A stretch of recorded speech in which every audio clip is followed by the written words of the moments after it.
Hey guys, Karen Miller here from Asleep at Last. Welcome to another one of my videos. Please remember to hit subscribe to be notified of when I do new videos.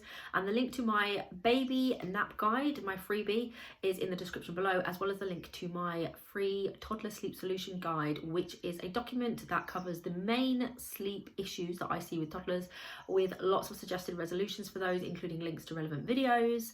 You'll also get a free reward chart as part of signing up to that as well. So go check that out. The link is in the description below.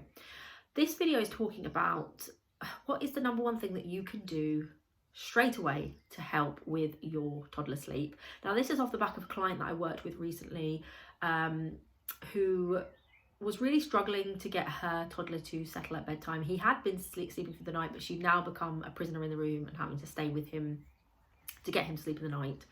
And then again in the morning when he woke really early. Another common theme I see with toddlers is they do end up waking up really early in the morning, and if they've got an association to needing you to get back to sleep, where it works at bedtime, it won't work as well in the early hours because they're not as tired.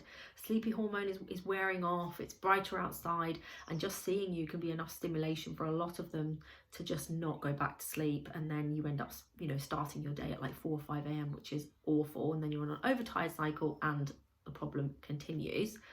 But yeah, the thing that when it all started clicking into place was when she managed to get him to bed earlier, and she was struggling to get an earlier bedtime in, as many parents do, especially if you've got another child, more children, or if you're a working parent, or even just on your own trying to do bedtime without any support.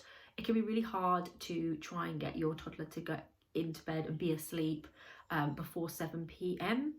But that is something that I definitely recommend for you if you're struggling with a toddler that is fighting bedtimes, that is really screaming the place down for up to 2 hours. If they seem really tired, then you get them in their room and all of a sudden they're ping, wide awake, they start acting really hyperactive, and they end up getting a second wind, and then it's another hour or two before they fall asleep.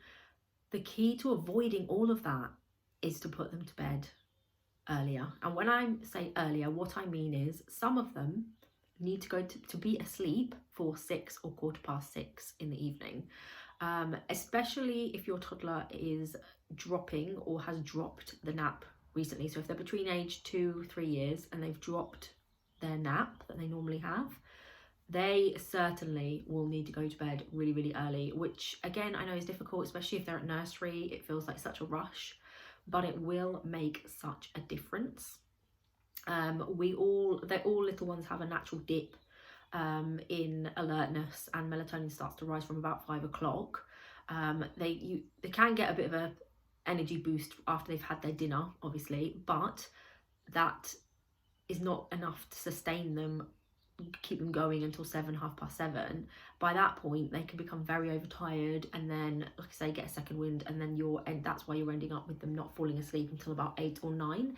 That then creates this overtired cycle, and they then sleep really restlessly, wake up multiple times in the night, need you again, you have to go in there and be with them, and then wake up for the day at 4 or 5 a.m. because their balance of hormones is off and they are just overtired. Their bedtime was too late. And early bedtime does not mean that they will wake earlier in the morning. That is a myth. It's actually the other way around. The only time that would be the case is if you had a lower sleep needs child, which is very rare. So yeah, a 6 p.m. or 6:15 bedtime will help you.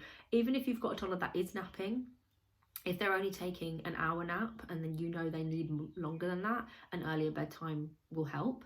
If your toddler is doing a solid 2-hour nap and they are 2 or over 2, and they seem wide awake at bedtime, it might be that you need to cut the nap back a bit in order to get them to sleep earlier in the evening.